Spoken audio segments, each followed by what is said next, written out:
Para sa ating update balita, Russian vlogger sinagasaan ng matanda para sa likes. Viral ngayon ang isang Russian-American vlogger matapos nitong sagasaan ang paa ng isang matanda, hindi para aksidente kundi para sa kanyang content.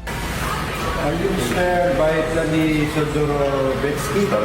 Yes. Yeah. Good evening. Okay, this is your Miranda. Mariing kinondema ng mga netizen ang naturang vlogger na si Vitaly Zorovetsky na kilala sa kanyang kontrobersyal na prank videos. Ayon sa mga nagreklamo, hindi na ito nakakatawa at malinaw na panghaharas na sa mga Pilipino. Dahil sa mga natanggap na reklamo mula sa security guards at mall employees sa Taguig, agad na umaksyon ang mga otoridad.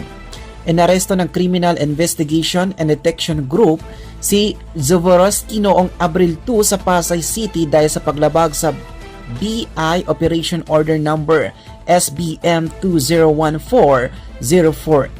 Sa ngayon, nasa kustodiya na siya ng Bureau of Immigration sa Camp Bagong Diwa, Taguig habang inaayos ang kanyang deportation. At yan ang ating update balita. Ito po ang inyong lingkod, si Loy Imam, nag-uulat.